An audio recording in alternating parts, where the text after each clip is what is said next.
Welcome back everybody to Will It Survive, and once again we're taking 3 vehicles down the long big jump ramp, whatever you want to call it, and yeah, the first of those vehicles is going to be the gravel D-Series Kent Arch D30. So yeah, it's basically a long supercab version of the standard pickup. The pickup area wouldn't usually start around here, then you've got extra seats now in the rear twice over, you've got 2 bench seats, and you've still got part of the pickup as well. So yeah, let's see what this behemoth of a vehicle can do. The D-Series is generally quite tough. I've put it through its paces in my own time and on certain videos, and it's generally performed really rather well.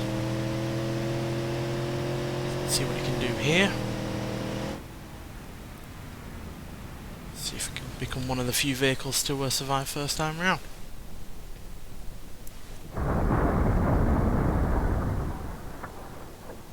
Well, mostly okay. Some of the bodywork has fallen apart. We've popped a couple of tyres. How's it going to deal with the rest? Just gone side on, which isn't good because that can mean it can dig into the sand and roll. Especially if it impacts a wall, which it looks like it's going to do.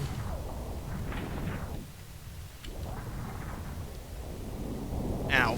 Well, that's killed the engine and everything else. RIP.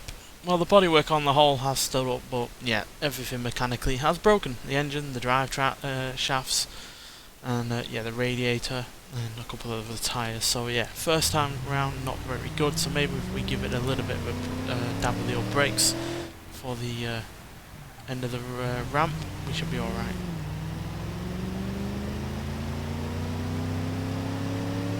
The fastest of vehicles that we've had down here, but it's hardly a slouch as well.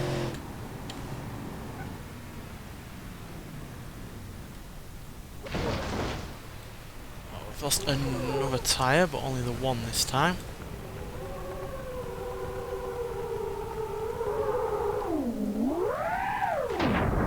Oh, that is a massive impact on the front there, and again it has killed the engine and drive shafts.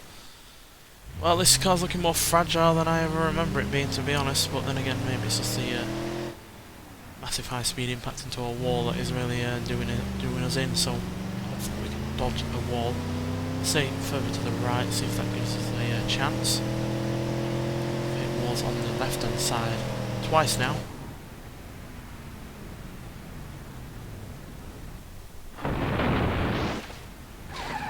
Oh, revolve. Sometimes that can be a benefit. Oh dear. Oh. Well, we've lost a rear wheel, but we haven't lost any drive shafts. We haven't lost the engine itself. Theoretically, this should still drive. And it does, and it steers as well. And we're going to get up to 20 miles an hour. There we go. It's hardly easy to drive because the whole axle has shifted in the rear. It still steers just about.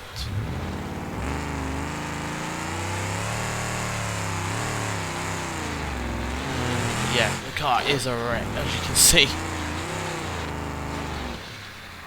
That is no road legal car anymore, and yeah, the wheels have also spayed out on the front. This wheel here is particularly unhealthy, so yeah, but nonetheless it has survived. So let's get onto our second vehicle and see what it can do. I think we'll go for something far smaller, the Autobello Piccolina, and we'll go for the coarser track version. 2 reasons: it's going to be quite tough as it's a track car, and it's also got that roll cage which can hopefully help structurally.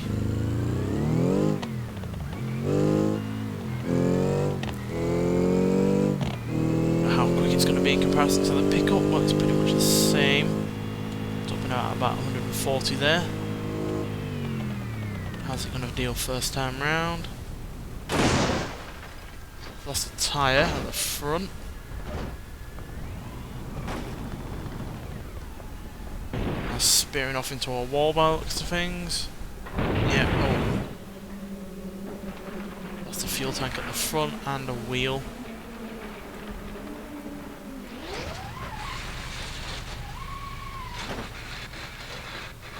gone onto our side. Now, does that other front wheel still steer enough for us? Stick it in reverse, so the engine still works. Does the steering? Not really. Oh dear, no, not at all. Well, the wheel turns, but I don't think it's turning enough, or maybe the bodywork is so screwed up at the front that it's just not giving it enough traction. It turns left, it doesn't turn really right anymore, as it's scraping the wall. So let's try it again. Give it a dab of the old brakes like we tried with the D-Series before.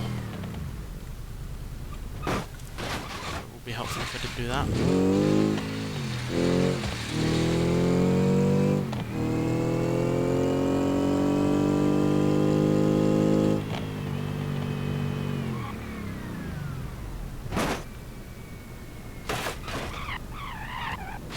Now we're rolling.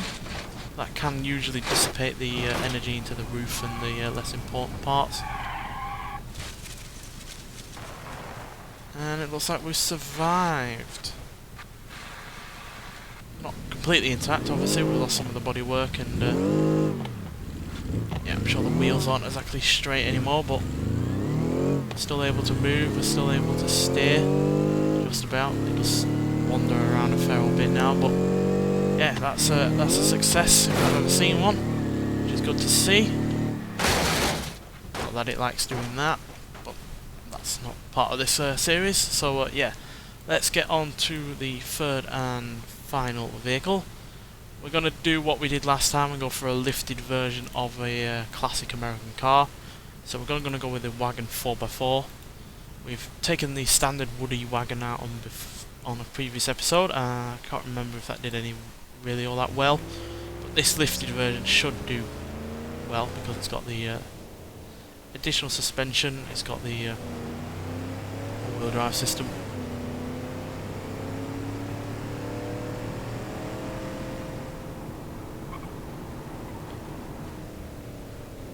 So easily the quicker of the vehicles today, managing to get to nearly 150 mile an hour there. The radiator's gone. Some of the bodywork has been damaged.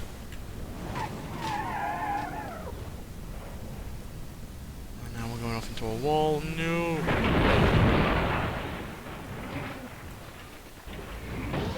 That's pretty much killed everything. Yeah. I don't think that other wheel's going to steer us well enough.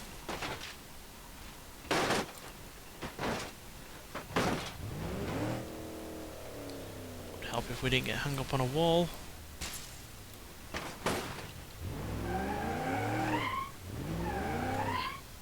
Goddamn doors. Something getting in the way. Yeah, that's not steering us anywhere. The engine's still fine and the drive line at the rear is still fine, but yeah, the wheels are not cooperating whatsoever. In fact, pretty much just crabbing there. So yeah, let's try again. Give it the old dab of the brakes at the end of the ramp, see if that helps.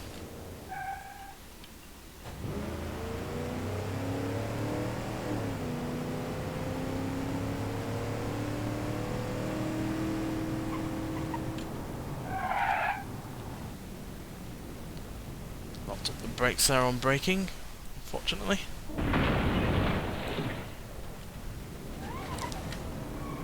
Oh, we're on our side now on the roof.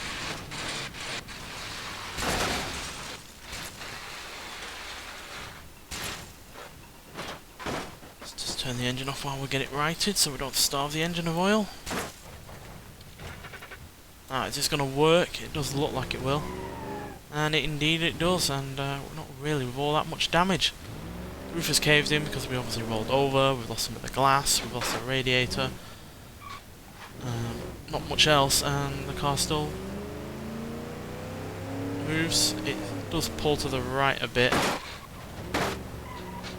But on the whole, that's pretty much a success. So there we go. The Caprice Classic there, in its lifted form, has managed to do us really rather well.